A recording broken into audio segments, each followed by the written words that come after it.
untuk melihat bagaimana sih karakter orang berdasarkan tulisan tangannya. Gitu. Oke. Nah, Bapak Ibu, sebelum kita mulai webinar pada pagi hari ini, perkenalkan saya Fani dari MSC Consulting. Jadi, seperti yang sudah Bapak Ibu ketahui bahwa MSC Consulting mengadakan webinar series yang sudah kita adakan ini sesi ke-5 ya, sesi ke-5. Nah, dan webinar ini berhasil terselenggara dengan kerjasama antara MSC Consulting dengan Pusat Pembinaan Karir dan Kewirausahaan Universitas Erlangga atau PPKK UNER. Mungkin tadi Bapak Ibu sudah melihat di awal kita ada video mengenai Erlangga Career Fair. Nah, jadi buat Bapak Ibu yang mungkin perusahaannya berminat untuk mengikuti Career Fair, nanti silakan bisa menghubungi di website PPKK. Kemudian juga kerjasama dengan APIO dan juga dengan Apsilangga, terutama untuk Bapak Ibu Angkatan 87. Terima kasih sekali atas kerjasamanya, dan semoga semua materi yang kita berikan pada pagi ini dapat bermanfaat untuk kehidupan kita sehari-hari ya. Oke, baik Bapak Ibu, sebelum kami mulai, jadi mungkin saya akan share sedikit mengenai peraturannya.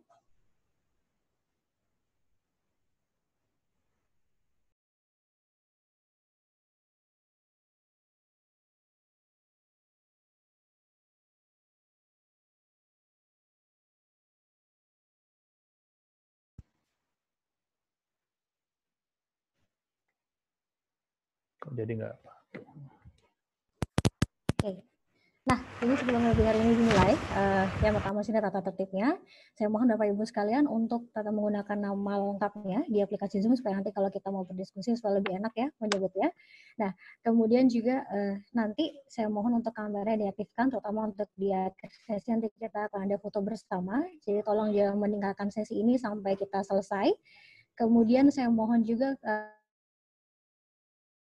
dulu supaya tidak mengganggu pembicara ketika menyampaikan materi, dan juga jika nanti Bapak Ibu ada yang ingin ditanyakan, silakan bisa langsung raise hand atau mungkin langsung dituliskan di kolom chat, nanti akan saya bacakan atau nanti akan saya berikan kesempatan untuk langsung berinteraksi dengan pemateri kita pada pagi hari ini ya. Nah, kemudian nanti Bapak Ibu setelah selesai sesi webinar ini, di grup yang sudah kita buat di grup WhatsApp, nanti akan kami bagikan link untuk mengisi feedback. Nah, jadi setelah Bapak Ibu mengisi link feedback tersebut, maka sertifikat atau e-sertifikat akan otomatis terkirim ke email Bapak Ibu sekalian. Ya, jadi nanti silakan dicek di grup yang sudah kami buat, di situ nanti akan ada link untuk mengisi feedback, silakan diisi. Setelah itu Bapak Ibu nanti akan langsung mendapatkan e-sertifikat. Begitu juga dengan materi pada pagi hari ini, nanti akan kami share di grup WhatsApp tersebut. Seperti itu ya. Oke, untuk mempersingkat waktu sebelum materinya dimulai, saya akan membagikan mengenai CV dari pembicara kita pada pagi hari ini.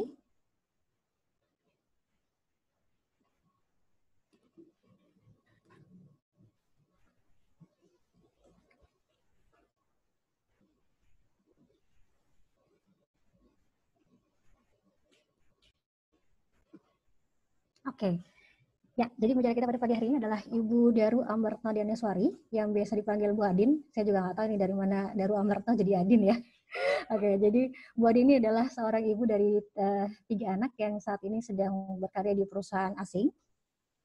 Nah, ini bisa dilihat riwayat pekerjaan beliau cukup panjang, tapi saya nggak akan bahas secara detail ya. Bisa dilihat di sini hingga saat ini dari 2000 tahun berapa ini? Dari 93 sampai 2015 ini beliau masih setia di satu perusahaan, yaitu bagian dari Costco Indonesia. Jadi Bu Adin ini luar biasa sekali perjalanan karirnya, mulai dari sales ya Bu ya, mulai dari sales kemudian sampai akhirnya sekarang menjadi seorang branch manager gitu. Nah, Bu Adin ini adalah lulusan dari Psikologi Universitas Erlangga. Beliau masuk tahun 87 dan lulus tahun 92. Kemudian ini ada beberapa award yang pernah beliau dapatkan, yaitu Best Indonesia Manager tahun 2005, Best Sales and Marketing Team tahun 2006, Best Equipment Control Department, dan juga Best on Writing Competition. Nah, jadi walaupun Bu Adin ini pekerjaannya lumayan menyimpang ya Bu ya, dari psikologi, tapi luar biasa beliau membuktikan bahwa beliau bisa konsisten di jalurnya, dan sekarang juga sudah mencapai posisi yang cukup tinggi, luar biasa sekali. Oke, kemudian Bu Adin ini ternyata selain pekerjaannya juga beliau punya kasihkan sendiri, punya hobi yang luar biasa. Jadi beliau seorang suka masak, membaca, dan juga menulis. Gitu ya. Oke, baik Bapak Ibu, sekian CV dari pembicara kita pada pagi hari ini. Untuk mempersingkat waktu, mungkin saya bisa persilahkan Bu Adin untuk memulai materinya. Bu Adin sudah siap? Oke, Fani. Oke, silakan. Minta tolong, saya mau share screen.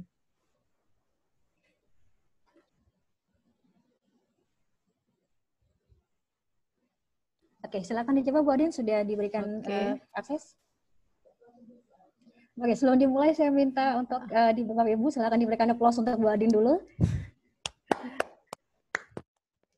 Silakan Bu Adin, bisa dimulai. Share screen-nya sudah nampak ya? Sebentar. Belum muncul Bu Adin.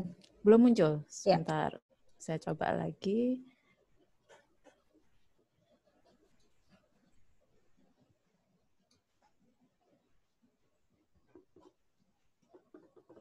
Bagaimana? Sudah? Masih blank? Oke, minta tolong di-handle dari MSI aja. Oke.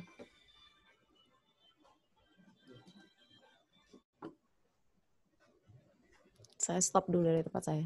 Oke. Sudah saya stop sebentar. Sudah muncul ya? Sebentar, masih jeda, belum muncul.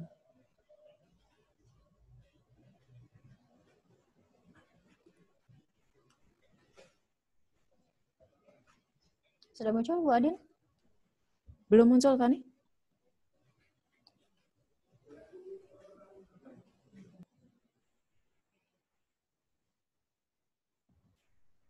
Sudah muncul. Sudah ya, oke. Baik, silakan Bu Adin, bisa dimulai. Silakan. Di tempat saya masih masih blank. Masih blank, masih hanya kelihatan Fani aja.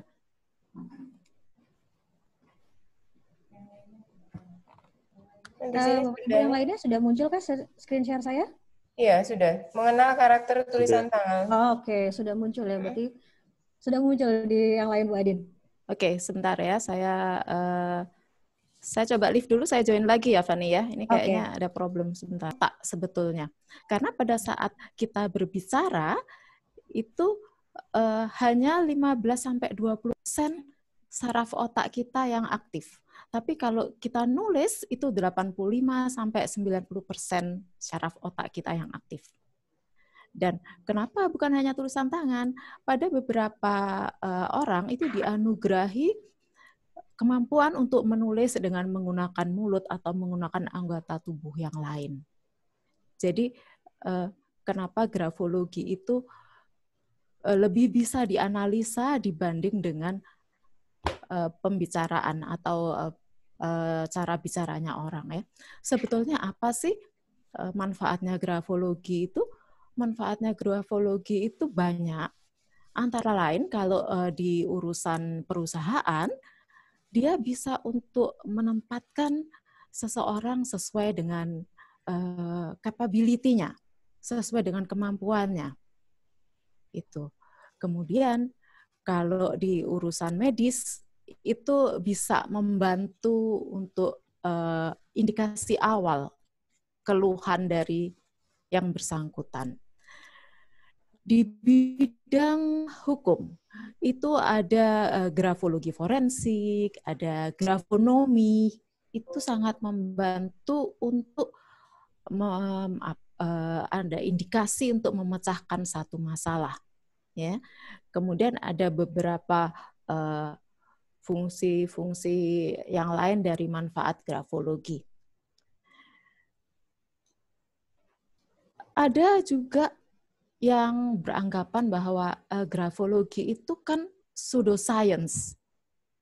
Sebetulnya itu sudah dibantah oleh Ibu Erika Karos, pendiri sekolah Karos. Beliau mengatakan bahwa grafologi itu sudah melewati sekian banyak penelitian dan tervalidasi untuk menggambarkan kepribadian seseorang. Itu. Jadi anggapan bahwa grafologi adalah pseudoscience sudah dipatahkan oleh Ibu Erika. Oke, kemudian saya lihat teman-teman sudah sangat bersemangat untuk kirim contoh-contoh tulisan.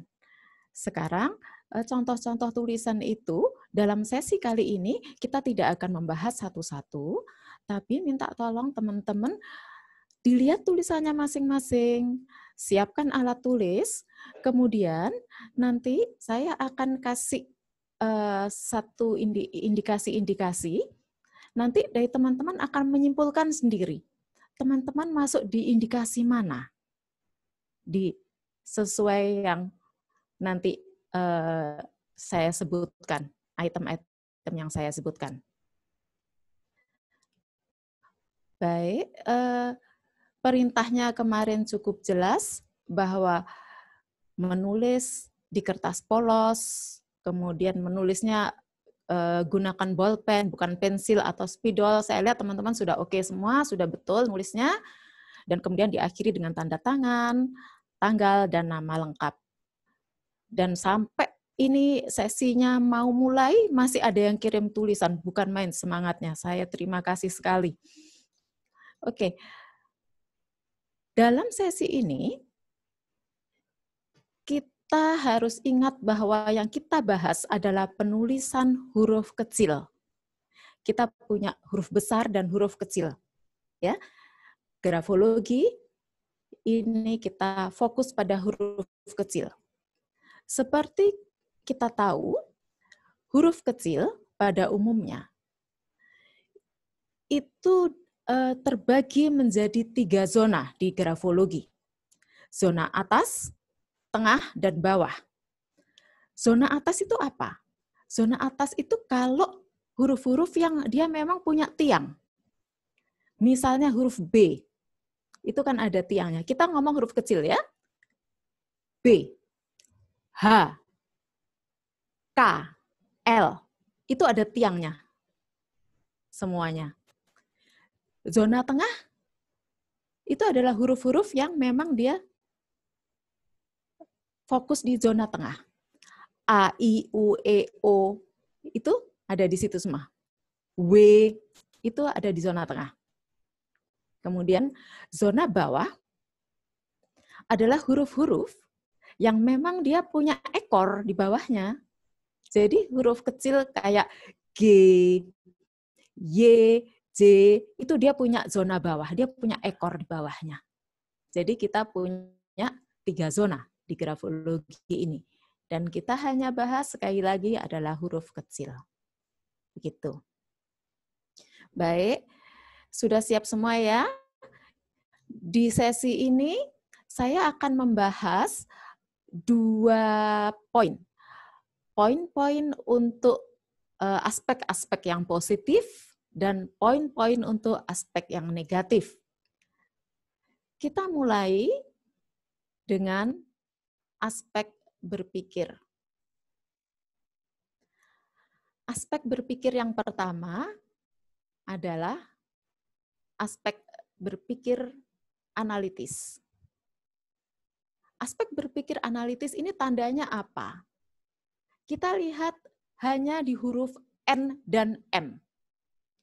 Berpikir analitis itu bila sudut bawahnya tajam. Jadi huruf N dan M sudut bawahnya tajam.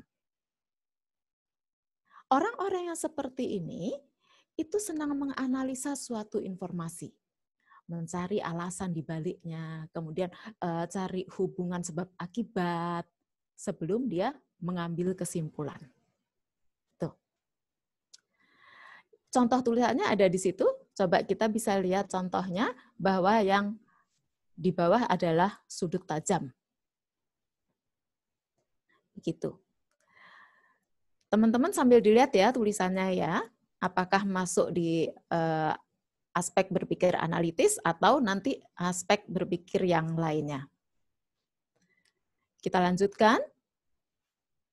Aspek berpikir investigatif.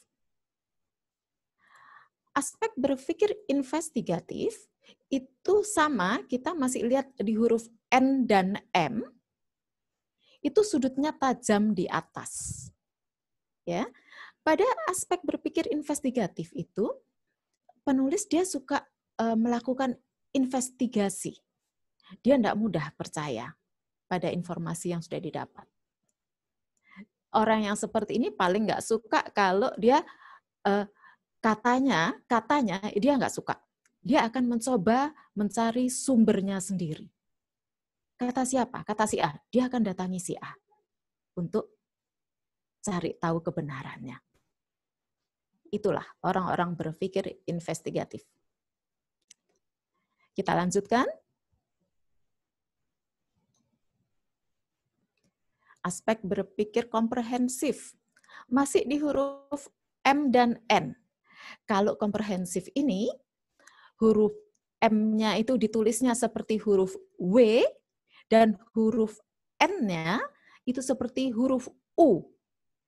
Contoh tulisannya seperti itu. Coba kita lihat N dan U itu bentuknya mirip. Jadi instruksinya N dan U mirip. Itu ciri-cirinya orang dengan aspek berpikir komprehensif. Orang-orang dengan tipe demikian itu diberi anugerah untuk cepat memahami satu situasi, cepat mengambil kesimpulan. Tapi ada kalanya bila kesimpulan itu belum lengkap, dia sudah ambil satu tindakan. Jadi yang kayak gini ini dia nggak akan betah sama penjelasan yang bertele-tele, yang puter-puter, berbunga-bunga, dia nggak akan sabar dengan penjelasan yang demikian. Orang ini bergerak cepat dan mengambil kesimpulan cepat, ambil keputusan cepat. Itu orang yang komprehensif. Oke? Kita lanjutkan. Aspek berpikir metodis atau kumulatif. Di huruf M dan N, kita lihat punuknya itu melengkung. Punuknya huruf M dan N itu membulat di bagian atasnya. Kalau tadi kan runcing, analis, investigatif, itu kan runcing atasnya. Kalau ini membulat, ya, betul-betul huruf M dan N, tidak kelihatan huruf seperti W atau U. Contoh tulisannya seperti itu. Itu betul-betul kelihatan M dan atasnya punuknya itu membulat. Orang seperti ini itu mengumpulkan informasinya step by step.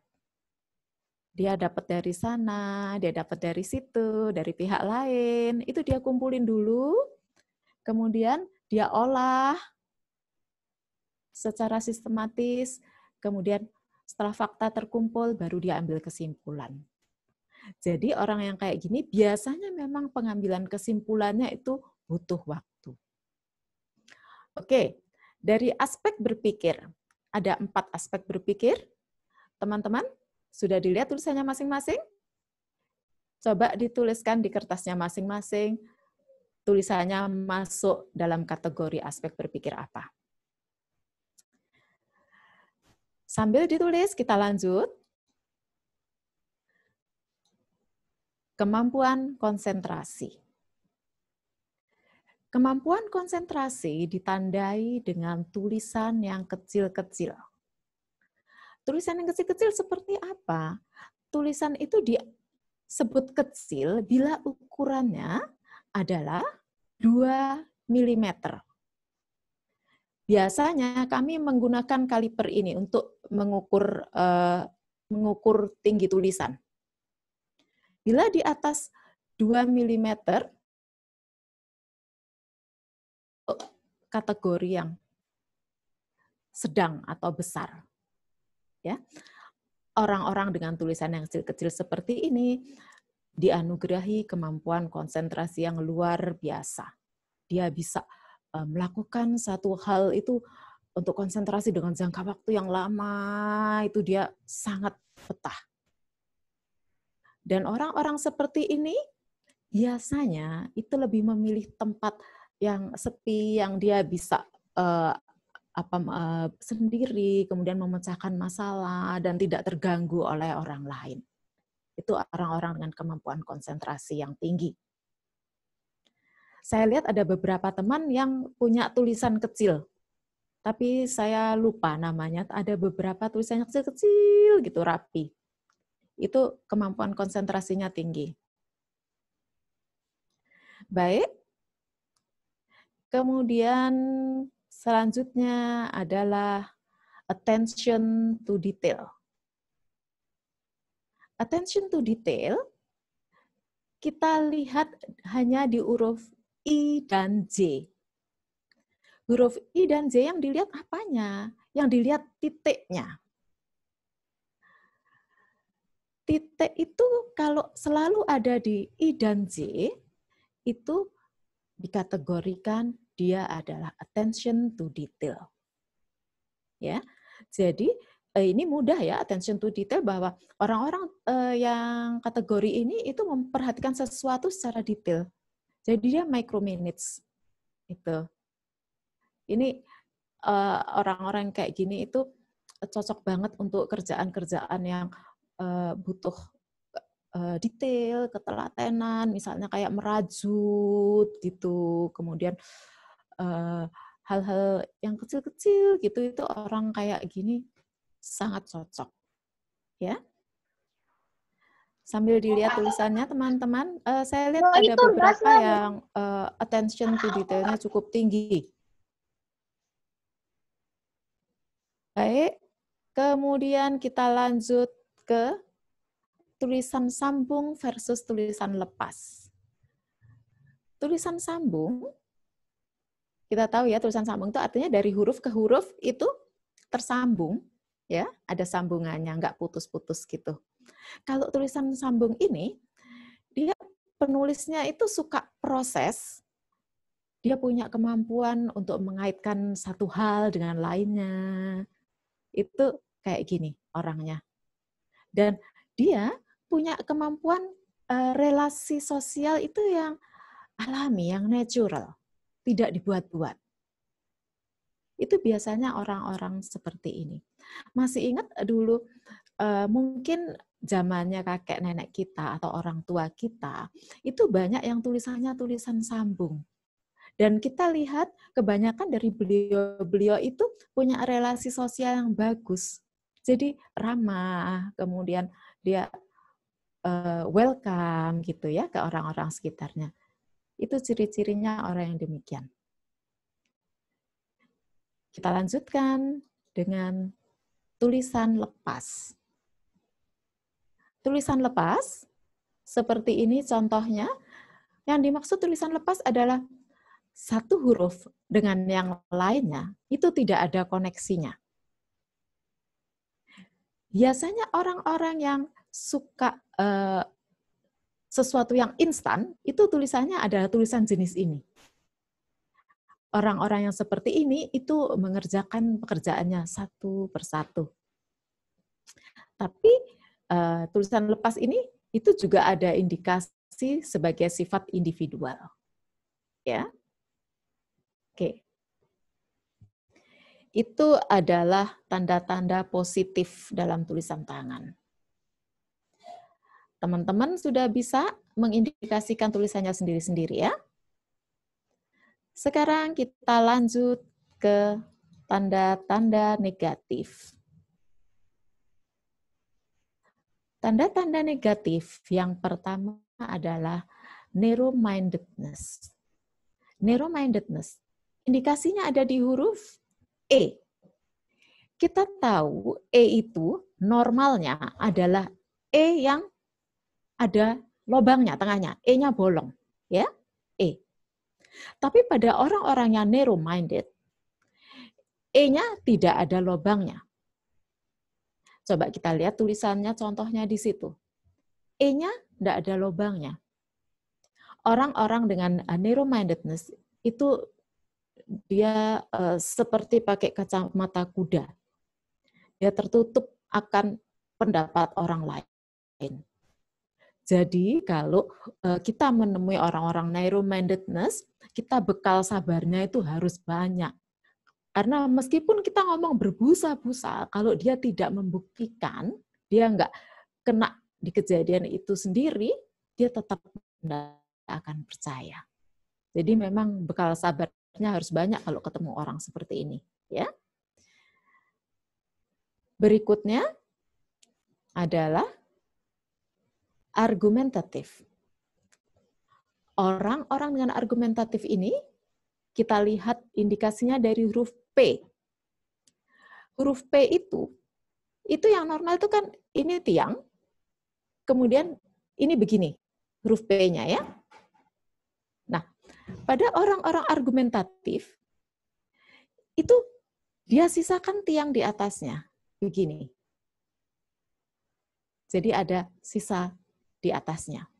Orang-orang seperti ini itu senang banget berdebat, berargumen untuk hal apapun, untuk hal yang sepele sekalipun, untuk hal-hal yang bagi orang lain itu dianggap bercanda, dia akan berdebat, dia akan berargumen. Misalnya contoh candaan-candaan garing seperti gimana caranya masukkan gajah ke kulkas. Nah, jawabannya adalah gampang, buka kulkasnya, masukkan gajahnya, tutup. Tapi bagi orang-orang dengan argumentatif ini, dia akan mendebat, oh ya mana bisa, di kulkas kan ada rak-raknya, raknya harus dilepas dulu, lagi pula gajahnya seberapa kecil sih, kulkas kan ukurannya, itu dia jadi panjang, jadi macam debat kusir seperti itu. Ini orang-orang argumentatif. Ini kalau orang kayak gini diladeni, kita tidak selesai seharian. Ya, oke. Kita lanjutkan dengan yang berikutnya. Deliberateness. Kita lihat indikasinya di huruf T dan D. Huruf T dan D itu normalnya kan nggak ada lengkungan di atasnya. Normalnya kan dia berujung gitu aja ya, gitu aja. Nah, tapi ini bagi penulis yang deliberateness, itu dibuat ada lengkungan, ada puncaknya. Gitu. Orang-orang seperti ini, itu dia punya ritme waktu sendiri, dia pelan, kemudian semua dilakukan sesuai dengan waktunya dia sendiri. Orang-orang yang seperti ini, kalau dikasih deadline, yang ngasih deadline akan makan hati, karena nggak sabar ngelihat kerjanya orang yang deliberate ini. Ya, kita lanjut. Impatient. Impatient itu apa? Impatient itu nggak sabaran. Ya, kita lihatnya dari mana? Sama, dari huruf I kita lihatnya. Kalau tadi attention to detail, kita lihat di huruf I dan J. Kalau impatient, kita juga lihat di huruf I. Kalau tadi attention to detail itu ada titiknya, sekarang impatient juga ada titiknya. Tapi titiknya lari ke kanan. Kita lihat contoh tulisannya itu. Titiknya lari ke kanan semua. Orang-orang yang seperti ini biasanya itu orang-orang yang kurang sabar. Mengerjakan sesuatu itu buru-buru, cepet gitu. Tidak sabaran orang seperti ini. Orang-orang yang seperti ini kalau dia diberi tugas untuk mengerjakan mesin atau sesuatu yang berisiko tinggi, itu sangat bahaya. Jadi orang-orang dengan impatient ini itu nggak bisa untuk kerjaan-kerjaan yang membutuhkan ketenangan, terus kesabaran, ritme yang lambat itu nggak bisa dia. Ya, baik. Kita lanjutkan ke yang berikutnya. Procrastination. Procrastination itu apa? Procrastination itu orang yang suka tunda-tunda. Kita lihat dari apa hurufnya? Dari huruf I dan T. Kalau tadi impatient itu titiknya I lari di sebelah kanan, kalau procrastination titiknya itu ada di sebelah kiri, ketinggalan titiknya. Ya, demikian juga dengan huruf T-nya. T itu kan dia punya tiang gini dan punya palang. Palang itu normalnya kan begini, huruf T. Tapi untuk orang yang procrastination, palangnya ketinggalan. Itu. Orang-orang yang seperti ini sangat suka menunda-nunda. Semua ditunda, nanti aja, besok aja. Gitu. Ini bahaya untuk orang-orang seperti ini. Jadi kita harus sesuaikan tugas yang kita berikan dengan orang-orang yang aspek-aspeknya kepribadiannya sesuai supaya dia optimal gitu. Oke. Sekarang kita lanjut, ada beberapa contoh tulisan tokoh. Ayo kita bahas sama-sama. Ya. Sekarang contoh untuk tulisannya Pak Nuh. Nah, Pak Nuh ini kita lihat aspek berpikirnya apa. Pak Nuh itu huruf M-nya ada yang tajam di atas, ada yang membulat. Kalau tajam di atas itu tadi investigatif, kalau membulat itu komprehensif. Jadi beliau punya kombinasi itu. Ya. Oke. Kemudian bagaimana attention to detailnya? Oh, huruf I-nya Pak Nuh semua ada titiknya. Jadi Pak Nuh ini orang yang attention to detail. Gitu. Lalu bagaimana kemampuan konsentrasinya? Kalau dilihat dari tulisannya, ini ukurannya bukan masuk di ukuran yang konsentrasi. Ya. Terus tulisannya bersambung atau lepas? Coba kita lihat tulisannya Pak Nuh. Tulisannya Pak Nuh ini lebih banyak yang lepas, ya. Tulisannya lebih banyak yang lepas. Jadi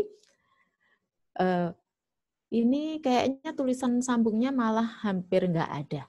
Jadi beliau adalah kategorinya itu tadi investigatif, komprehensif, kemudian attention to detail, dan tulisan lepas. Oke. Tanda-tanda negatifnya apa? Tanda-tanda negatif kita lihat narrow-minded, enggak, huruf E-nya bolong semua. Kemudian deliberate, enggak. Kemudian impatient juga enggak. Ya. Procrastination enggak juga. Jadi Pak Nuh itu dia di tulisan ini tidak tampak tanda-tanda negatifnya. Kita lanjutkan tulisan tokoh berikutnya. Tulisannya Bukoviva. Kalau kita lihat hurufnya kayak gini, kita sudah tahu pasti ini tulisannya kecil.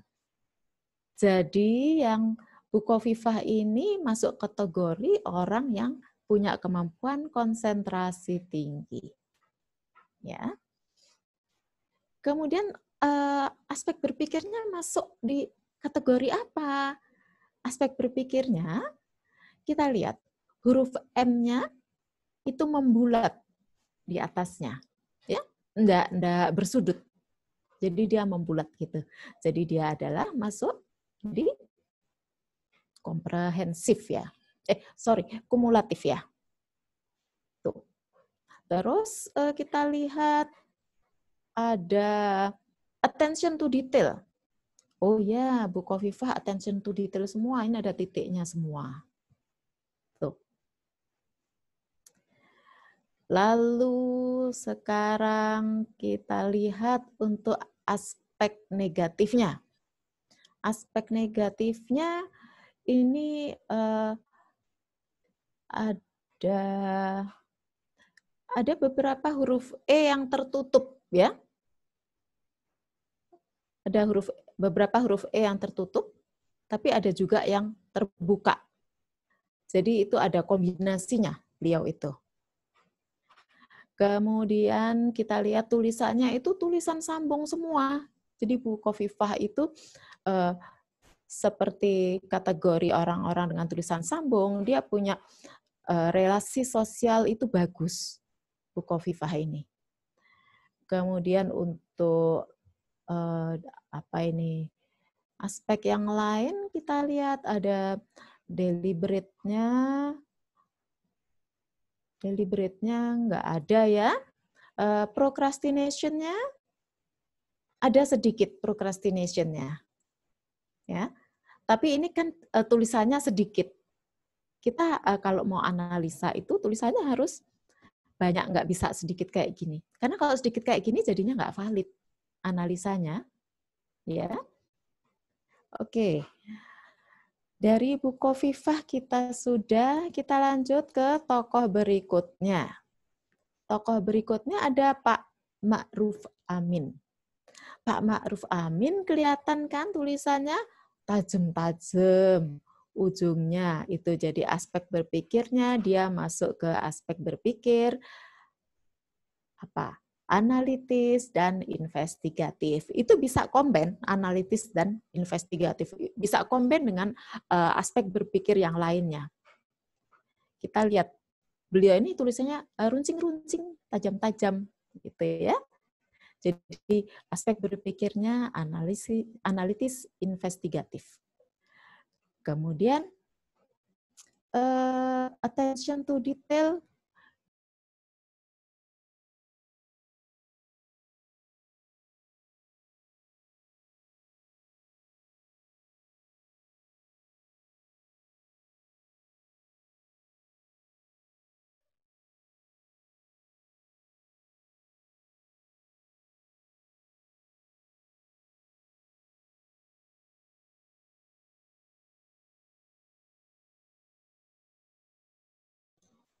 Hurufnya kita lihat adalah huruf sambung untuk tulisannya Pak Ma'ruf.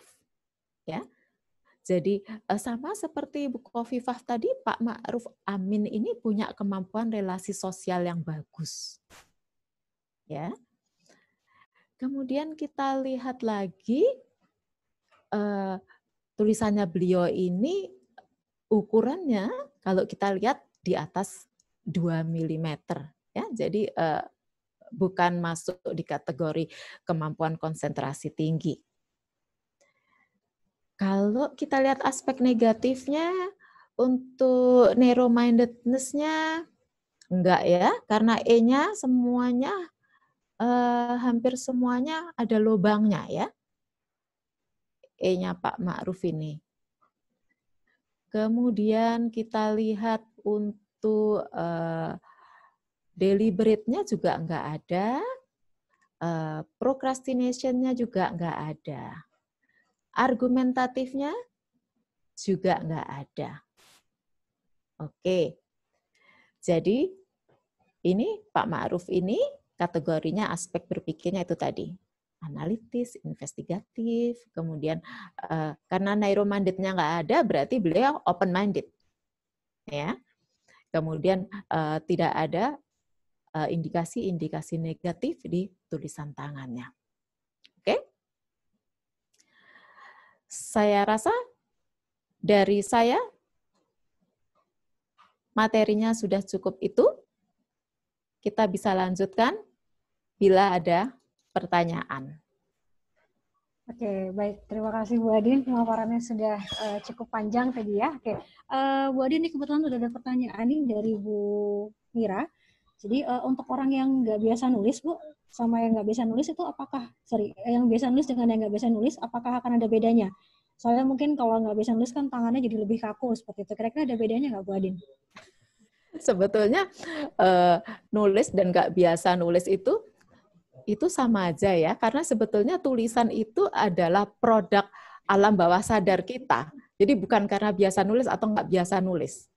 Itu mau tidak biasa nulis, kalau dia akan nulis, yang keluar itu adalah yang tersimpan di alam bawah sadarnya. Gitu. Jadi kalau teman-teman mau nyoba, coba kalau lagi senang nulis, kalau lagi marah nulis, kalau lagi sedih nulis, itu pasti akan beda tulisannya. Jadi bukan biasa, tidak biasa. Itu ada terkait dengan alam bawah sadarnya. Gitu. Oke, jadi mungkin ini juga terjawab di slide awal Bu Adin tadi ya, bahwa tulisan tangan itu adalah produk dari aktivitas otak kita ya. Yeah. Jadi bukan masalah biasa dan tidak biasa, tapi itu pengaruh dari aktivitas otak kita. Jadi nggak ngefek ya Bu Adin ya? Iya. Yeah. Oke. Baik, Bu Adin mungkin saya bisa lanjut ke pertanyaan berikutnya ya? Iya, silakan. Oke. Kemudian ini ada pertanyaan berikutnya dari dari Bu Novalina. Nah, ini pertanyaan yang bagus sekali. Bu, kalau misalnya mau analisis tulisan tangan ini minimal berapa kata atau berapa halaman supaya valid tadi ya? Minimal berapa kata atau berapa halaman? Seperti yang tugas yang sudah diberikan, itu untuk ukuran kertas A4 minimal 2/3 halaman. Itu. Minimal 2/3 halaman. Minimal kertas 2/3 A4 halaman. ya, Bu ya? Iya, ukuran Oke. kertas A4 itu. Oke, baik. Nah, kemudian Bu Adin, ini lanjut dari pertanyaan dari Pak Febri. Nah, gimana kalau untuk tanda tangan, Bu Adin? Apakah analisanya sama? Apanya untuk? Untuk tanda tangan, apakah analisanya Oh, sama? tanda tangan itu kita nanti ada ilmunya sendiri. Ada lain lagi, ada grafologi tapi khusus tanda tangan. Jadi tidak dibahas di sini. Itu nanti ada yang tersendiri. Gitu. Oke, tapi tanda tangan itu sendiri juga bagian dari grafologi ya, Bu Adin ya? Betul, betul. Itu nanti ada ininya sendiri, indikasinya. Oke, jadi mungkin ini yang Pak Febri, jadi mungkin yang dibahas Bu Adin hari ini adalah basicnya yang mengenai grafologinya gitu Pak. Betul. Kalau untuk tanda tangan yang bagian dari grafologi, tapi itu ada subtema tersendiri gitu ya Bu Adin ya. Betul, ya. Oke. Baik, wah ini pertanyaannya sudah cukup banyak sekali Bu Adin. Kemudian ini ada dari Bu Fadila. Nah, apakah harus ada tema tertentu untuk dapat menganalisa suatu tulisan? Tema tertentu, maksudnya tema tulisannya gitu ya? Iya, jadi tadi kan menulis di kertas nih Bu. Nah, apakah ada tema tertentu yang mungkin akan berpengaruh ketika kita menganalisa suatu tulisan? Sebetulnya tema tertentu nggak ada. Itulah kenapa pada saat tugas untuk menulis itu kita tema itu yang natural, yang dari diri sendiri itu lebih mudah. Jadi kayak kemarin kita tentang hobi, tentang kelebihan, kelemahan, tentang cita-cita, tentang kegiatan sehari-hari, itu yang natural aja. Kalau orang itu menulis dengan alami, itu akan lebih terbaca aspek kepribadiannya. Tapi kalau dia menyalin, jadi dia menyalin lagu gitu, itu adalah satu hal yang bisa jadi dia dipaksakan bahwa harus sama dengan yang disalinnya. Itu tidak akan keluar indikasi-indikasi di kepribadiannya itu. Jadi nggak ada tema-tema tertentu. Oke, jadi intinya tidak perlu dipaksakan dengan satu tema tertentu, justru yang kita bisa menganalisis itu ketika dia natural apapun gitu ya Bu ya, mau dituliskan entah hobinya, mungkin kejadian kemarin yang dialami atau mungkin pengalaman masa kecil gitu ya. Betul. Boleh sekali gitu ya Bu Adin ya. Nah, oke, kemudian Bu Adin, ini ada pertanyaan yang seru sekali dari Bu Ajeng. Ya, benar Bu Ajeng. Oke. Nah, tadi kan Bu Adin menyampaikan nih bahwa tulisan tangan kita itu seringkali dipengaruhi oleh suasana hati atau kondisi lingkungan ya. Nah, lalu bagaimana kita bisa menyimpulkan karakternya berdasarkan tulisan tangan, sementara kalau tadi dipengaruhi oleh suasana hati, kan suasana hati pasti berubah-ubah Bu, ya, tidak stabil, nggak mungkin orang senang terus, sedih terus kan nggak mungkin. Jadi ini pertanyaan Bu Ajeng ini adalah gimana Ibu bisa menyimpulkan karakternya, sementara kalau itu Ibu bilang dipengaruhi oleh suasana hati dan juga kondisi lingkungan, seperti itu.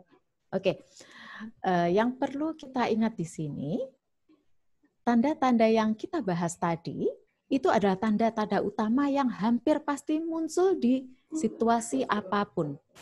Bagaimanapun suasana hati kita, tanda-tanda itu pasti muncul. Gitu. Tadi saya sempat singgung di depan, ada grafologi yang khusus untuk medis. Ya, kalau khusus untuk medis, itu zona atasnya. Kalau misalnya dia ada keluhan di bagian atas, itu zona atasnya itu akan sedikit bergetar, ada getarannya gitu. Jadi itu baru itu nanti pengaruhnya ke suasana kesehatan atau suasana hati, itu nanti ada begitunya. Jadi kalau yang kita bahas itu adalah primernya, itu hampir pasti muncul di tulisan itu. Oke, artinya walaupun saya menulis ketika dalam kondisi sedang marah, sedang kesel, itu pasti akan ada ciri khas yang pasti tetap muncul gitu ya Bu Adin ya? Betul, iya. Oke, baik, semoga cukup menjawab ya Bu Ajeng. Oke, kemudian ini ada dari Bu Firly. Oke, ini pertanyaannya ada dua Bu Adin ya. Yang pertama Bu Adin, jadi Bu Firly ini biasa menulis dengan tangan kanan dan kiri, hasil tulisannya berbeda. Nah, itu bagaimana menilainya? Apakah berarti beliau memiliki lebih dari satu kepribadian? Ya. Kemudian pertanyaan yang kedua, apakah grafologi ini bisa maksudnya menilai abnormalitas, lalu grafoterapi apakah dapat membantu untuk menyembuhkannya? Oke. Kalau tulis dengan tangan kanan atau kiri itu memang beliau dianugerahi kemampuan untuk menulis dengan kedua tangan. Tapi mau tulis tangan kanan atau tangan kiri, seperti yang tadi adalah bahwa ada tanda-tanda yang pasti muncul. Entah itu kanan atau kiri. Itu pasti ada tanda-tanda yang muncul. Dan tanda-tanda yang muncul itu adalah refleksi dari dirinya, diri si penulis itu. Oke. Kemudian untuk apa tadi? Grafoterapi. Ya. Grafoterapi bisa untuk apa itu? Sarana terapi atau apa tadi pertanyaannya ya Fani ya? Apakah grafologi bisa menentukan abnormalitas, lalu grafoterapi ini apakah dapat membantu untuk menyembuhkannya? Oke, betul. Betul sekali, itu bisa. Tapi itu ada ininya tersendiri ya, ilmunya apa? Tersendiri ya, Bu? Ilmunya tersendiri. Jadi memang ada grafoterapi. Sebagai gambaran aja, grafoterapi itu seperti kita untuk terapi itu kita nulis huruf yang sama berkali-kali di satu lembar itu selama 30 hari nggak boleh putus. Jadi itu salah satu contoh grafoterapi. Bisa untuk abnormalitas kita bisa lihat dan kemudian bisa untuk terapinya. Itu bisa. Tapi tentu saja itu tidak bisa berdiri sendiri. Tidak bisa hanya grafoterapi. Itu harus ditunjang oleh yang lain. Gitu. Oke. Baik. Terima kasih Bu Adin penjelasannya. Nah, kemudian ini ada dari Bu Puspo. Oke, dari Bu Puspo ya. Nah, jadi Bu Puspo ini pernah belajar mengenai grafologi yang membahas mengenai arah tulisan, naik atau turun, jarak samping kiri, kanan, dan atas bawah, serta kerapatan tulisan. Juga tekanan kuat lemah tulisannya itu Bu. Nah, mungkin bisa diberikan penjelasan singkat Bu Adin mengenai penjelasan tersebut. Untuk arah tulisan itu maksudnya yang miring ke kanan atau ke kiri gitu kan? Ya, kalau arah kayaknya miring ya maksudnya ini ya. Oke. Arah tulisan untuk analisa miring ke kanan dan ke kiri itu kita menentukannya pakai busur derajat ya. Nah, bila dia 90 derajat sampai sekian derajat itu adalah apa indikasinya. Tapi secara garis besar adalah bila tulisannya miring ke kanan, itu indikasinya adalah dia punya kemampuan relasi sosial yang bagus. Kemudian bila tulisan tegak, itu biasanya orang-orang itu orang yang objektif. Dia akan melihat suatu masalah itu dari beberapa sisi. Lalu, bila tulisan itu miringnya ke kiri, itu indikasinya adalah salah satunya adalah dia withdrawal. Artinya dia tidak mudah terbuka, dia menarik diri dari lingkungan, dia orangnya tertutup, seperti itu.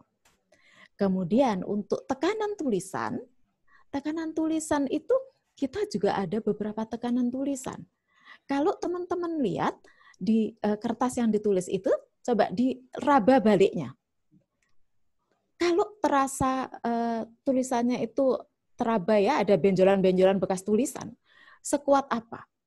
Kalau tulisannya itu tekanannya kuat, itu biasanya orang-orang yang punya energi besar dan dia suka melakukan pekerjaan-pekerjaan atau kegiatan fisik. Tuh, jadi kayak atlet, kemudian kayak orang-orang yang bekerja di lapangan, itu kita bisa lihat tulisannya tuh hampir selalu tembus ya ke belakang ya. Itu memang energinya dia besar. Itu. Kemudian kalau energinya sedang-sedang saja, kadang ada, kadang nggak ada ya, teraba di belakangnya itu ya udah dia energinya dia atur untuk hari ini itu cukup segini gitu. Jadi dia bisa mengatur energinya. Tapi kalau itu nggak ada, nggak teraba sama sekali, itu biasanya orang yang energinya itu tidak terlalu banyak, jadi mudah capek. Itu. Oh, Jadi masalah seperti itu. tekanan ini mungkin juga terkait ini ya, Bu Adin, kemarin ketika kita memberikan tugas pada peserta untuk menulis, kan juga diberikan catatan ya, Bu Adin, bahwa Iya. diusahakan menulisnya di alas yang Keras. keras, meja, Iya. atau, nah karena itu akan sangat berpengaruh Bapak Ibu kepada tekanan Betul. tulisannya. Betul ya, Bu Adin ya? Betul, ya, gitu. Oke, Bu Puspa, semoga sudah cukup menjawab ya penjelasan dari Bu Adin. Nah, kemudian, oh ini Bu Novi sendiri yang tanya, jadi kayaknya udah terjawab sih sebenarnya. Kayaknya Bu Adin, ngetes kayaknya. ngetes ya, ngetes apakah bicaranya memahami materinya yang disampaikan gitu ya. Oke, Bu Adin, apakah bisa merubah karakter dengan merubah tulisan? Sebetulnya karakter itu bukan diubah melalui tulisan ya. Karakter itu diubah dengan bagaimana dia belajar dari lingkungannya. Jadi bukan tulisannya yang mengubahnya, tapi kemauan dia belajar dari lingkungannya. Kalau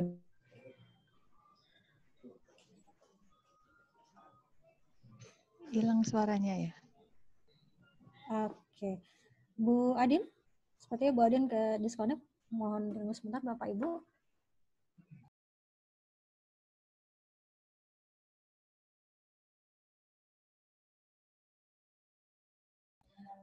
Oke, Bapak Ibu sambil menunggu Bu Adin untuk bergabung kembali dengan kita. Jadi ini pertanyaannya masih banyak sekali ya. Saya terima kasih sekali antusiasmenya. Mungkin nanti Bapak Ibu yang pertanyaan yang belum sempat terjawab, tetap boleh dituliskan di kolom chat. Nanti akan kami kopikan dan akan kami jawab di grup WhatsApp ya. Jadi Bapak Ibu yang belum bergabung di grup WhatsApp, silakan, tadi sudah diinfokan oleh admin kami link grup WhatsApp-nya. Nanti silakan bergabung di grup WhatsApp. Nanti pertanyaan yang belum terjawab akan kami sampaikan ke Bu Adin dan dijawab melalui grup ya. Oke. Ya. Halo Bu Adin, sudah bergabung lagi ya? Oke. Baik, boleh dilanjutkan Bu. Jadi tadi mengenai merubah karakter ya. Oke. Jadi karakter itu sebetulnya tidak diubah dengan tulisan tangan kan? Karakter itu sebetulnya diubah dari kemampuan dia belajar dari lingkungannya. Jadi kalau dia sudah belajar dari lingkungannya, dia membuka diri, otomatis akan berubah. Gitu. Jadi lingkungannya yang mengubah dia, bukan tulisannya yang mengubah dia. Itu. Ini pertanyaan murni loh, Din. Pertanyaan peserta makanya nggak jadi moderator. Silakan yang lain. Oh, makanya sengaja moderator diganti ke saya gitu ya. Oke, baik Bu Adin, kita lanjut ke pertanyaan berikutnya ya. Ya, ini ada dari Mbak Mustika. Jadi Mustika ini bertanya, kalau huruf kecil, nah apakah ini bisa mengindikasikan kepercayaan diri, Bu? Huruf kecil yang dimaksud itu tulisannya kecil? Iya, mungkin maksudnya adalah ukuran tulisannya sepertinya ya. Ukuran tulisannya yang kecil. Oke, sebetulnya kepercayaan diri itu tidak dilihat dari besar kecilnya tulisan. Tapi kepercayaan diri dalam grafologi itu ada 5 indikasi yang harus dilihat. Ya, indikasinya apakah bagaimana self esteem-nya, bagaimana tanda tangannya, bagaimana tanda tangannya itu seimbang nggak antara tulisan dengan tanda tangan. Kalau tulisannya kecil, tanda tangannya gede, itu berarti nggak seimbang. Kemudian di tanda tangannya itu ada negatif stroke atau enggak. Itu ada indikasi-indikasi itu untuk percaya diri. Bukan dari besar kecilnya tulisan. Itu. Oke. Jadi bukan dari ukurannya ya, Bu Adin ya? Iya. Oke. Baik, Bu Adin, ini saya lanjut. Ada pertanyaan dari Bu Mega. Nah, apakah orang yang punya beberapa tipe tulisan tangan itu tetap bisa ditentukan analisis kepribadiannya? Iya, jadi sama seperti yang tadi. Mau model tulisan tangan kayak apapun, mau tangan kiri atau tangan kanan, itu pasti ada huruf-huruf yang tidak bisa dia ubah. Pasti ada indikasi-indikasi yang sama. Itu. Jadi modelnya mau dibentuk kayak apapun, itu sama. Oh ya, yang saya lupa, yang kita lihat di sini itu adalah tulisan tangan yang tulisan dengan kecepatan yang normal ya, bukan tulisan halus, pelan-pelan, yang tulisan hias itu bukan itu.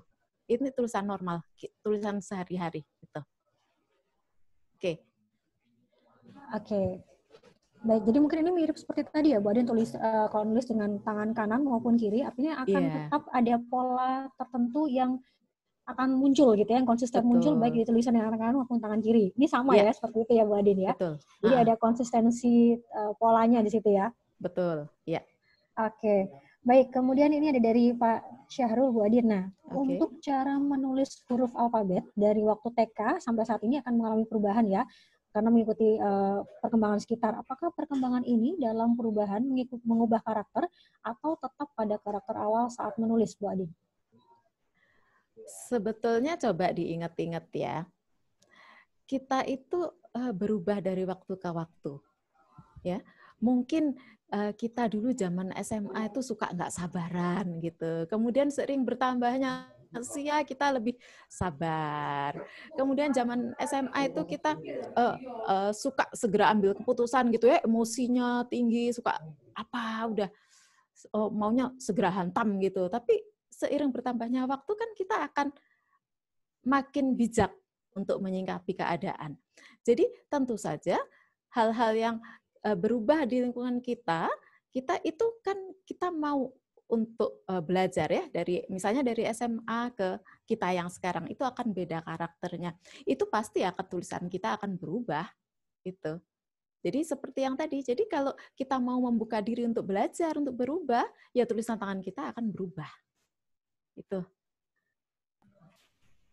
Oke. Semoga cukup menjawab ya Pak Syahrul Mutakin. Nah, pertanyaan berikutnya Bu Adin ini dari Pak Syahrul juga, Pak Syahrul Alulum. Nah, kalau untuk tulisan yang jelek dan sulit untuk dibaca itu gimana Bu? Karena kan kalau itu kan kalau laki-laki tulisannya biasanya jelek gitu Bu ya, jelek gak rapi. Nah itu gimana Bu Adin? Tulisan jelek atau tulisan bagus itu indikasinya kan sama, huruf A tetap A. Iya. Huruf I tetap I, mau jelek bentuknya mau bagus ya tetap. Jadi nilainya dari situ. Ya, iya, nggak usah minder. Oke. Jadi grafologi ini tidak melihat ini bukan lomba menulis indah gitu ya. Yeah. Tulisannya jelek Pak Syahrul, itu akan tetap ada karakter-karakter yang bisa kita analisis gitu ya Bu ya. Iya, betul. Oke.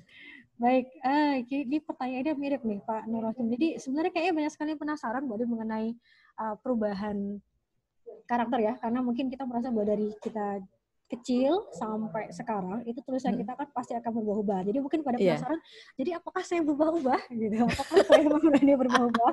Ada pertanyaannya banyak mirip semua dengan Pak Nur Rohim. Apakah mungkin bisa ada perubahan karakter tulisan dari saat kecil dulu? Jadi hampir mirip seperti tadi pertanyaannya Bu Adin. Iya, betul. Masih banyak yang penasaran apakah berarti saya ini berubah-ubah karakternya gitu? Atau gimana? Ya, itu berubah karena kita mau berubah. Berubah karena kita mau belajar. Jadi karakter kita berubah karena kita belajar dan kita berubah sesuai dengan lingkungan kita. Itu bukan karakter yang berubah-ubah, tapi memang kita ada kemauan untuk berubah. Biasanya itu berubah ke yang lebih baik. Biasanya begitu. Oke. Nah kemudian ini ada dari Bu Rifaizah Bu. Nah jadi kan kalau kita zaman dulu Bu waktu TK terutama ya, ini seingat saya TK SD itu kan kita kalau disuruh nulis pakai yang buku apa sih, buku balok kalau dulu kalau nggak salah namanya ya, itu kan kita suruh tulisan indah yang bersambung gitu ya. Nah jadi apakah kalau kita menulis seperti itu mempengaruhi kondisi karakter kita juga Bu? Huruf balok, buku yang balok itu buku yang ada kotak-kotaknya itu atau? Iya, yang garis-garis itu loh Bu. Kalau garis kan ada yang garis yang agak garis lebar, ada yang kecil. Menulis halus berarti maksudnya. Iya, menulis halus, betul. Jadi masalahnya ini kan biasanya kalau kita salah sama bu guru dulu gitu kan dihukum suruh nulis tulisan indah 100 baris gitu ya. Saya juga pernah tuh kena hukuman kayak gitu. Nah, pemaksaan gitu ya Bu ya. Nah, apakah pemaksaan itu tadi berpengaruh ke karakter kita Bu? Gitu. Sebetulnya kalau dari kita dulu ya disuruh menulis halus, itu kan sebetulnya tidak menunjukkan karakter kita ya, karena menulis halus zaman dulu itu sudah harus ada patokannya. Yang bawah tebal, makin ke atas tipis, turun lagi tebal, itu begitu. Jadi itu tadi yang kita sebutkan bahwa menulisnya tidak natural. Oke. Karena sudah dipatok sama aturan ya, Iya, Bu ya? jadi ya tidak mewakili karakter kita kalau kayak gitu. Tuh, Oke. jadi ada pemaksaan itu tadi yang bikin kita nggak muncul karakternya di situ. Justru Gitu. yang karakter kita akan muncul ketika tulisan yang normal, tulisan yang Heeh. murni yang tidak dipaksa gitu ya, Bu ya? Iya, betul. Oke.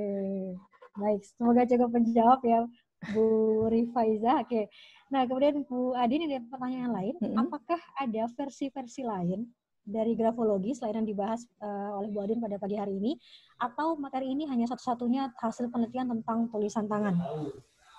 Oke, sebetulnya yang kita bicarakan di sini itu adalah grafologi yang holistik. Grafologi itu ada yang aliran Jerman, itu Gestalt. Itu dia merujuk pada garis besar atau hal-hal yang tersendiri. Kemudian ada grafologi yang aliran Perancis. Aliran Perancis itu lebih ke yang detail-detail. Nah, yang kita bahas sekarang adalah yang holistik, menggabungkan keduanya. Kita gabungkan itu. Jadi memang ada aliran-aliran grafologi yang lain yang kita bahas hari ini berbeda. Tuh. Oke, jadi ini yang holistik ya, Bu Adin ya. Oke, kemudian ini ada Pak Arifin dari UNER. Nah, ini zaman sekarang ini kan memang dalam rekrutmen pekerjaan sudah sangat jarang ya Bu ya menggunakan tulisan tangan karena mereka sudah dibantu dengan mesin, jadi sangat sulit untuk kita menganalisis. Nah, apakah ada opsi untuk menganalisis melalui foto yang dilampirkan? Jadi misalnya kandidat nih Bu disuruh nulis, terus di foto gitu, terus kemudian dikirimkan. Mungkin sama seperti Ibu yang menerima foto-foto dari WA atau dari email kemarin ya Bu ya, tulisan tangan peserta. Itu gimana Bu? Itu bisa.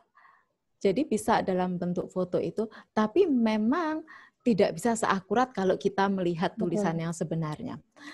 Biasanya kalau rekrutmen, kalau saya minta kandidat datang ke tempat saya, itu saya minta tolong untuk dia tulis dulu.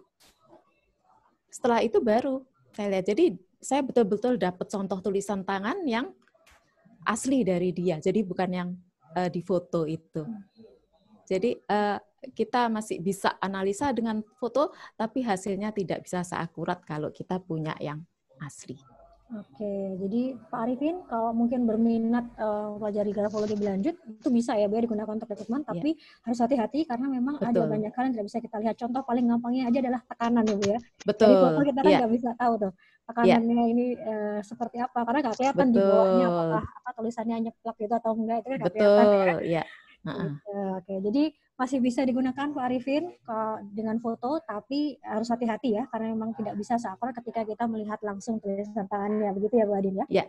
Oke, nah yang ngomong-ngomong tadi Bu Adin kan cerita kalau misalnya ada kandidat datang langsung disuruh menulis ya Bu ya? Iya. Nah, mungkin pertanyaan saya adalah apakah Bu Adin memberikan ballpoint yang baru gitu atau gimana? Karena kalau seingat saya dulu ketika saya certified itu kan ballpoint lama atau enggak, baru dipakai atau enggak itu berpengaruh karena akan ada muncul serat-seratnya yang gitu ya, yang bisa kita lihat pakai loop gitu ya Bu ya. Nah, itu kalau Bu Adin gimana secara aplikasinya? Iya, biasanya kalau ada kandidat yang datang, itu saya minta tolong nulis, itu biasanya memang kami beri bolpen yang baru, dan yang masih ada ininya. Plastiknya. Plastiknya itu ya. Dan ballpointnya juga bukan, jangan ballpoint boxy yang tebel gitu. Ballpointnya ballpoint yang mungkin ballpoint pilot. Biasa yang pilot yang macam gini itu yang biasa aja, nggak usah mewah-mewah, biasa. Ya, karena dalam grafologi mungkin ada muncul serat-serat segala macam itu juga bisa dianalisis gitu ya Bu Adin, dan itu bolpen baru atau enggak akan sangat berpengaruh Bapak Ibu. Betul. Gitu. Ya. Oke. Baik, saya lanjut Bu Adin ya. Nah, ini ada pertanyaan dari Pak Suwandi. Oke. Bu Adin, untuk tulisan dan tanda tangan orang yang proaktif dan kreatif seperti apa ya? Proaktif dan kreatif. Proaktif itu maksudnya itu dia punya inisiatif gitu ya? Kayak apa itu? Yang dimaksud proaktif? Kalau mungkin yang Pak Suwandi boleh di-unmute, bisa mungkin boleh diskus langsung dengan Bu Adin karena ini kita juga supaya lebih jelas gitu Bu ya, proaktif maksudnya ekspektasinya seperti apa? Pak Suwandi masih bergabung dengan saya? Halo Pak Suwandi? Oke. Oke, Bu Adin mungkin boleh dijawab dulu aja. Jadi Oke. kira-kira kita asumsikan misalnya proaktif tuh berarti dia mau mencari informasi langsung gitu ya, nggak perlu. Oke. Jadi inisiatifnya tinggi gitu ya, dan Ya. juga kreatif, dia banyak menghilangkan ide-ide baru. Nah itu seperti apa, Oke. Bu? Oke. Kalau untuk kreatif itu kita punya indikasi itu di huruf S. Huruf S, oke. Iya, huruf S. Tapi saya nggak bisa gambarkan di sini karena gimana saya mau gambarkannya itu agak susah. Tapi itu memang ada indikasinya sendiri. Oke. Kemudian untuk proaktif itu tadi ada Bu Eka ya yang proaktif itu berpikiran positif. Oh ya, itu ada indikasinya sendiri. Kalau proaktif itu inisiatif ada, indikasi untuk inisiatif ada. Proaktif kalau seperti yang Bu Eka sampaikan tadi itu berpikir positif, kita lihat salah satu yang paling gampang aja, kalau tulisan itu naik, ya tulisan itu garisnya naik, itu indikasinya dia punya sikap yang positif, gitu. Jadi kalau indikasinya proaktif kita mengarah pada positif, itu salah satu indikasi yang paling gampang itu. Oke. Kalau tadi yang huruf S itu seperti apa, Bu Adin? Huruf S itu seperti apa ya? S itu bentuknya kalau untuk orang kreatif, S-nya itu hampir tidak ada lengkungnya. Tapi bawahnya ada lubangnya sedikit. Gitu. Saya harus cari data saya untuk menunjukkan contoh huruf S itu. Tapi memang ada indikasinya sendiri. Ada indikasi seperti itu ya, Ya. ada huruf S-nya ya, Bu Adin ya? Di huruf S. Oke. Baik, Bu Adin, saya lanjut ke pertanyaan berikutnya. Ini dari Pak Rian. Nah, Bu Adin, kalau misalnya huruf I tadi ya, huruf I yang Bu Adin sampaikan, titiknya tidak semua ada. Apakah ada artinya, Bu? Jadi tidak konsisten ya. Jadi misalnya 2/3 halaman itu tidak semua ada titiknya huruf I-nya. Itu bagaimana mengartikannya, Bu? Oke. Jadi begini, untuk analisa, tadi kan kita minimal 2/3 halaman. Nah, 2/3 halaman kita ambil tulisan ini di tengah. Tulisan di tengah kita ambil sekitar 7 sampai 10 baris. Ya. Kita lihat probabilitasnya. Probabilitasnya lebih banyak mana? Lebih banyak yang ada titiknya atau yang nggak ada titiknya? Itu berapa per berapa? Kita ambil yang paling besar. Kalau sama, berarti ya dinamikanya orang itu sama. Pada beberapa hal dia teliti, pada beberapa hal dia abai. Tuh. Jadi bisa dilihat probabilitasnya seperti itu ya, Bu Adin ya? Ya. Oke, baik. Semoga cukup menjawab, Pak Aryan. Oke, kemudian saya lanjut. Wah, ini pertanyaannya masih banyak sekali loh, Bu Adin. Nanti ya Bapak Ibu silakan kalau masih ada yang pengen ditanyakan, nggak apa-apa, boleh di kolom chat. Nah, nanti pertanyaan yang belum terjawab tadi akan kami sampaikan ke Bu Adin melalui grup ya, Bu Adin ya. Nanti menjawab di grup ya. Oke. Kemudian ini ada dari Pak Fikri. Nah, izin bertanya, ketika karakter seseorang yang berubah, misal menjadi lebih dewasa, apakah karakter tulisannya juga secara alamiah akan berubah, Bu? Iya, jadi tentu saja. saja. Karakternya berubah, tulisannya mengikuti gitu. Betul, tentu saja demikian. Coba dilihat kalau masih ada catatannya zaman SMA atau zaman SMP dilihat, diperhatikan. Itu biasanya ada perubahan, ya. Itu. Oke. Kalau saya ingat banget Bu Adin, mungkin saya cerita Bapak Ibu dulu ya ketika saya certified itu, bahwa yang pertama dinus dari tulisan saya waktu itu adalah penempatan huruf yang tidak semestinya. Jadi kan kalau anak nulis SMA itu trennya Bu, kalau zaman saya dulu trennya adalah nulis huruf R, L itu walaupun itu adalah maksudnya huruf kecil, tapi kita nulisnya pakai huruf gede. Iya, di tengah-tengah. Di tengah-tengah. Iya, tidak seharusnya gitu ya. Iya, betul. Tidak seharusnya. Nah, itu satu indikasi bahwa pengelolaan emosinya gitu. Betul. Misalnya ketika dia semakin dewasa, semakin bisa mengelola emosinya, semakin menjadi dewasa gitu intinya. Nah, tulisannya dia akan berubah gitu ya, Bu Adin ya. Betul, ya. Jadi kalau pada usia dewasa kemudian tulisannya itu huruf kecil, kemudian di tengah-tengahnya ada huruf besar, itu kematangan emosinya dipertanyakan. Oke. Baik.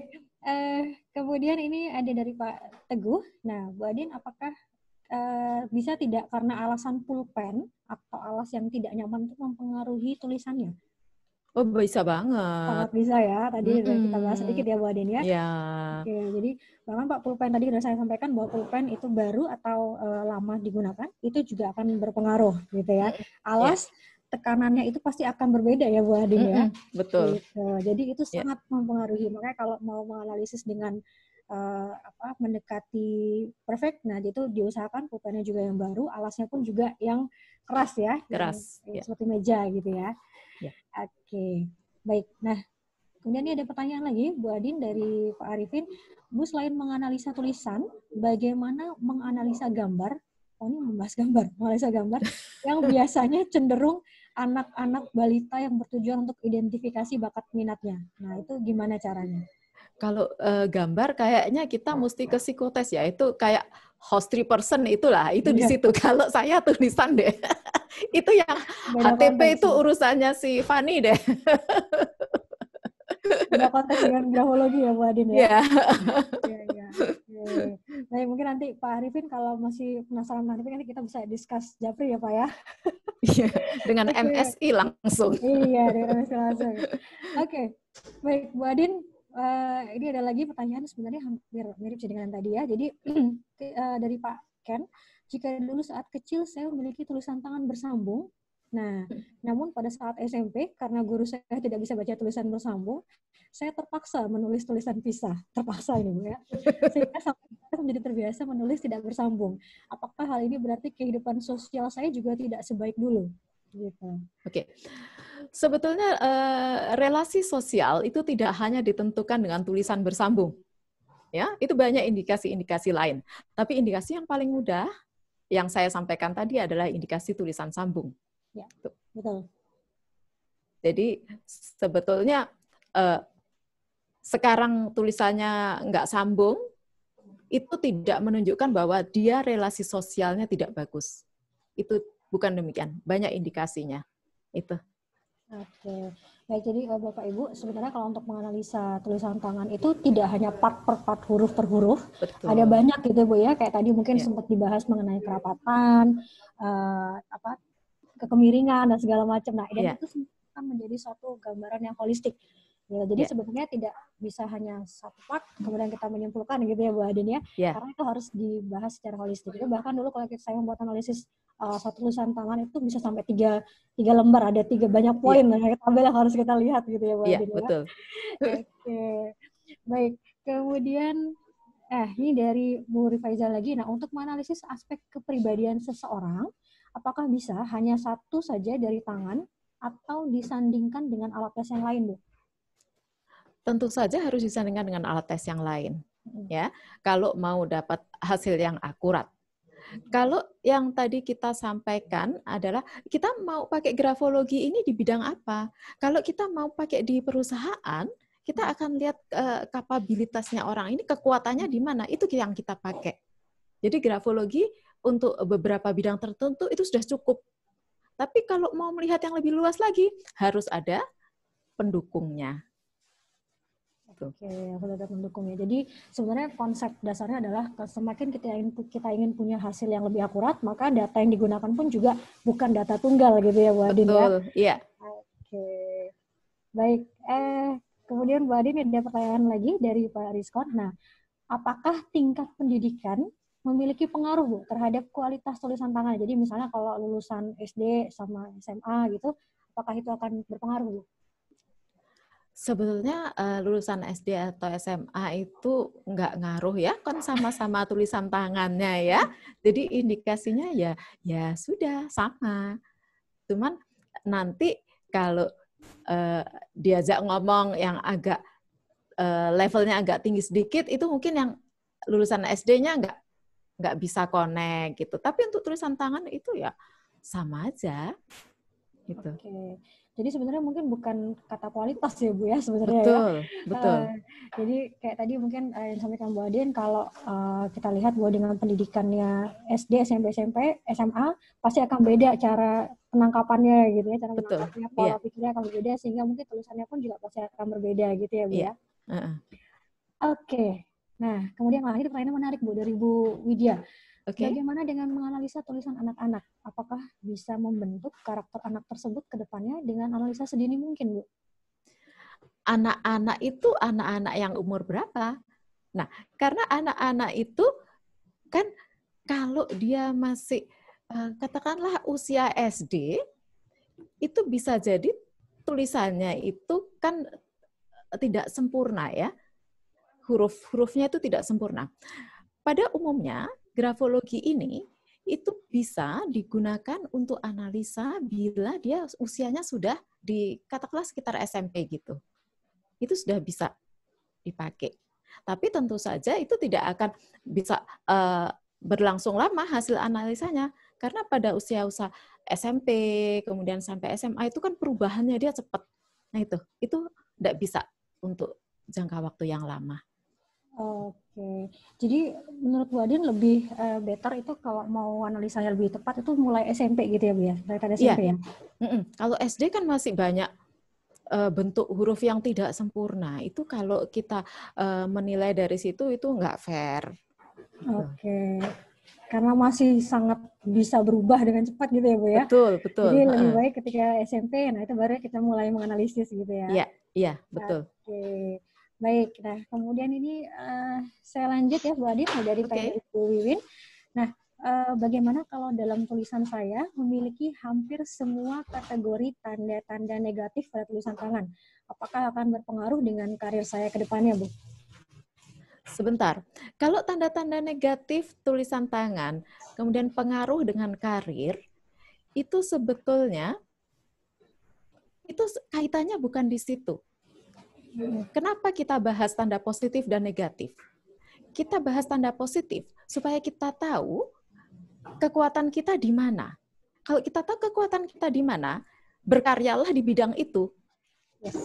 Kalau kita berkarya di bidang lain yang tidak sesuai dengan kekuatan kita, munculnya bisa saja tanda-tanda negatif itu tadi. Karena tidak sesuai dengan kekuatan kita. Jadi kita nggak bisa optimal. Jadi berpengaruh atau tidak dengan karirnya, itu adalah kembali kepada dirinya sendiri. Dia senang atau enggak di bidang itu. Kalau dia nggak senang, tentu saja akan berpengaruh. Itu. Jadi bukan tulisannya sih yang tanda negatifnya akan berpengaruh pada karirnya, bukan. Ya. Itu kembali pada dirinya sendiri. Oke, jadi mungkin sebagai contoh kalau kayak tadi Bu Adi menyebutkan paling gampang untuk melihat apakah dia punya attention to detail dari titiknya, maka mungkin orang-orang seperti ini akan cocok bekerja yang misalnya kayak akuntansi gitu ya Bu ya, karena kan harus melihat angka detail. Iya, betul. Tapi ketika Anda tidak memiliki tanda attention to detail, bukan berarti Anda buruk, bisa jadi mungkin kuatnya adalah misalnya relasi dengan orang lain gitu ya Bu Adi ya. Betul, iya. Jadi artinya ini jangan dikategorikan langsung negatif dan positif. Jadi ini lebih untuk kita mengetahui strength saya di mana gitu ya Bu Adin ya. Iya. Oke, baik. Kemudian mungkin saya lanjut lagi Bu Adin ke dua pertanyaan terakhir kali ya. Oke, nah ini ada dari Pak Nora Pasti Krisna. Saya memperhatikan tulisan tangan saya waktu kecil, masa SMA dan saat ini ada berubah-ubah, terutama di ukuran tulisannya dan sudut-sudut tajamnya. Apakah kalau kita melakukan perbaikan diri atau mengasah diri akan berpengaruh ke bentuk tulisan kita? Oke, ini Pak Nyoman Krisnya dari Denpasar itu ya? Oke. Ya. Pak Krisna, ini kita kembali ke yang tadi ya, bahwa kalau Bapak mau membuka diri, Bapak mau belajar, itu tulisannya otomatis akan ikut berubah. Jadi bukan mengubah tulisan, kemudian Bapaknya yang berubah. Kalau Bapak sendiri mau berubah, belajar dari sekitarnya, dan ada kemampuan, pasti tulisannya akan berubah. Jadi dibalik ininya, pemahamannya. Jadi mungkin konsep grafoterapinya di situ ya Bu ya, bahwa ketika kita sudah menganalisis dari tulisan tangan kita dan kita tahu apa yang mau kita ubah, maka itu harus dibarengi dari grafoterapinya, juga dari terapi dari perilakunya dan juga dari lingkungannya gitu ya maksudnya Bu Adin ya. Oke, baik. Kemudian ini dari Bu Bidari Herwis. Nah, mau bertanya, apakah pada usia berapakah tulisan seseorang itu sudah bisa dianalisa sehingga bisa menggambarkan karakter orang tersebut? Ini mungkin jawabannya yang tadi kah yang Bu yang SMP? Iya. Oke. Jadi udah terjawab ya tadi Bu dari bahwa sebaiknya mulai dianalisis itu ketika SMP karena tulisannya sudah cenderung polanya sudah cenderung konsisten Iya, gitu ya Bu iya, ya. betul. Gitu. Jadi sebaiknya mulai SMP, usia SMP gitu ya. Ya. Oke. Kemudian saya lanjut, ini dari Pak Sylvester Harijanto. Apakah dengan berlatih menulis halus sehingga bentuk tulisan standar dan lajur kanan kiri benar lurus serta tebal tipis bisa membuat kita lebih baik dalam penilaian tulisan tangan? Kalau kita belajar menulis halus, itu seperti yang disampaikan Fani tadi, jadi terpaksa kita nulis halus dari tebal ke tipis, kiri kanannya itu harus sama, marginnya ya, itu harus sama. Itu jadinya nggak natural. Jadi bukan itu yang dimaksud untuk kita analisa di grafologi, bukan satu menulis yang terpaksa, bukan. Tapi menulis yang sealami mungkin. Jadi belajar nulis halus pun, kalau tidak alami ya hasilnya tidak akan akurat. Jadi hasil yang paling akurat adalah ketika kita menulis alami tanpa ada paksaan gitu ya Bu ya? Betul. Oke. Baik, nah kemudian ini dari Bu Tiwin, nah bagaimana mengenai jarak antar huruf Bu? Jadi mungkin bisa dijelaskan singkat aja Bu Adin kalau jarak antar huruf itu bagaimana cara menganalisisnya? Oke, jarak antar huruf. Kita lihat yang paling gampang, bila antar huruf itu sangat rapat ya, hampir tidak ada jedanya, barang setengah mili pun, itu biasanya orang-orang yang sangat concern terhadap keluarganya. Concernnya itu banget. Itu. Tapi kalau dia jarak antar hurufnya cukup lebar, ada jarak misalnya lebih dari, jadi jarak antar huruf itu kita patokannya misalnya huruf A ya. Huruf A itu harus selebar huruf itu maksimal. Itu. Kalau jaraknya semakin renggang, dia semakin tidak peduli terhadap lingkungannya. Itu. Jadi kalau jarak antar huruf itu yang paling gampang dianalisa seperti itu. Standar jaraknya itu kalau saya dulu itu kan patokannya tetap ada tulisan tangan sendiri ya Bu ya. Betul. Dianalisis. Jadi kalau Betul. nggak salah itu dikatakan dia rapat itu kalau kurang dari 2 huruf M itu ya Bu ya. Betul, iya. Benar ya Bu Iya, Adin ya? betul. Iya. Jadi Bapak Ibu bisa dilihat jadi tulisannya. Nah, ingat bahwa yang dijadikan patokan adalah tulisan yang sedang dianalisis. Jadi kalau menganalisis tulisan saya ya jangan pakai standar Bu Adin gitu ya. Harus betul. lihat bahwa tulisannya tulis huruf M saya itu seberapa. Ya, jadi kalau dia lebih dari 2 itu berarti jaraknya sangat renggang lebar, gitu ya. Sangat lebar, betul. Kalau kurang dari 2 huruf M, maka itu dikatakan kecil atau renggang ya, Bu. Sempit gitu ya, Bu Adin sempit, ya. Iya. Itu bisa jarak antar kata atau kalau jarak antar huruf itu yang tadi saya maksud, kalau jarak antar hurufnya itu sangat berdempetan, itu dia lebih sangat concern terhadap keluarganya. Oke. Baik, kemudian saya lanjut, Bu Adin. Ini ada pertanyaan yang menarik sekali dari Pak Muhammad Hanifah. Nah, jika saya melakukan analisa tulisan tangan seseorang hari ini, berapa lama kira-kira analisa dapat dilakukan lagi? Apakah 1 bulan, 3 bulan, 6 bulan? Nah, tujuannya untuk melihat perkembangan orang itu gitu, Bu. Nah, jadi sebaiknya berapa lama, Bu, di jedanya? Oke, tulisan tangan itu sebaiknya dianalisa dalam periode kurun waktu 6 bulan.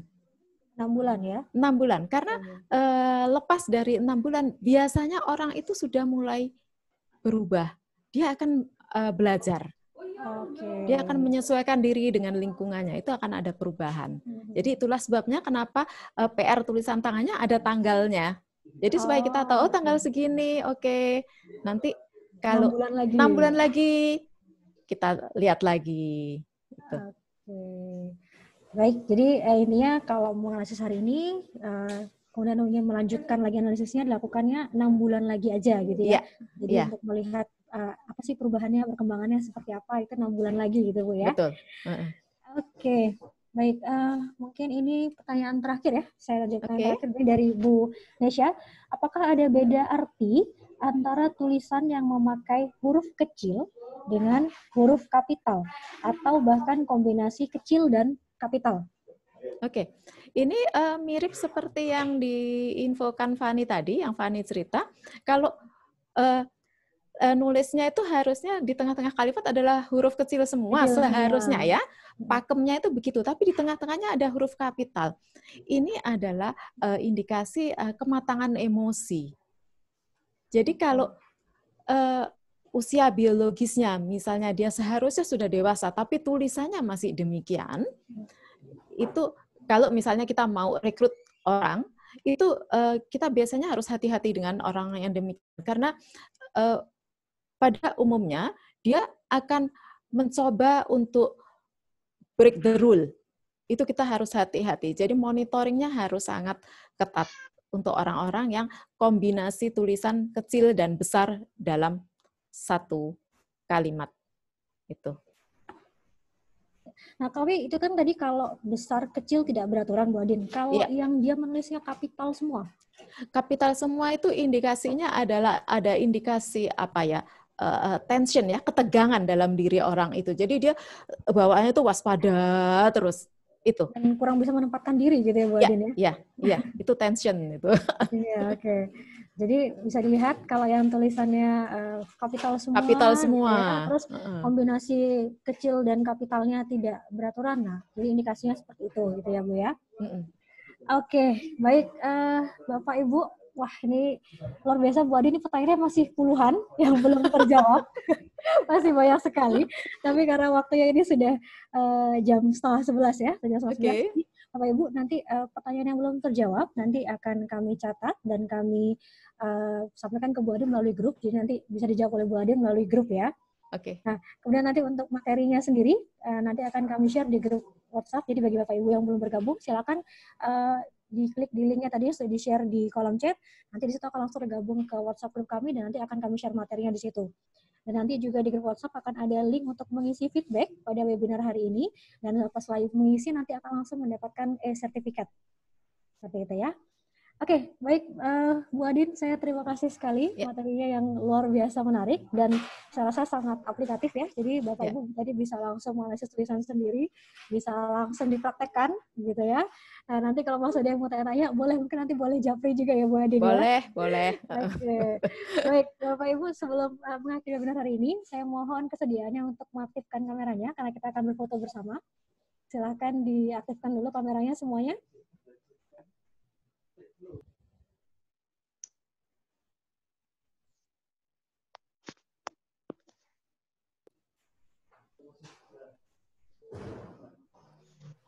Ini siapa yang ngambil foto? Kevin?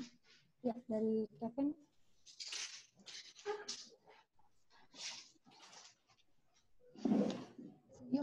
Mohon senyum ya Bapak Ibu ya. Udah siap dihitung, Vin? Siap ya. 1, 2, 3. Oke, disimpan dulu sebentar.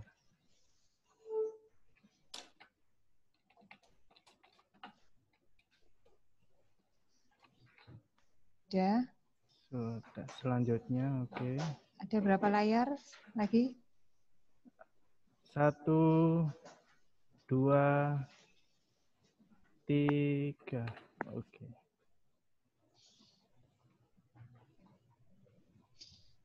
Oke. Sekali ada berapa layar, lagi. Vin? Ada 6 layar ini. 6 layar, sabar ya Bapak Ibu sebentar karena pesertanya tadi Senyumnya. yang terbanyak 144, sekarang sudah agak berkurang. Oke, sekali lagi. 1, 2, 3.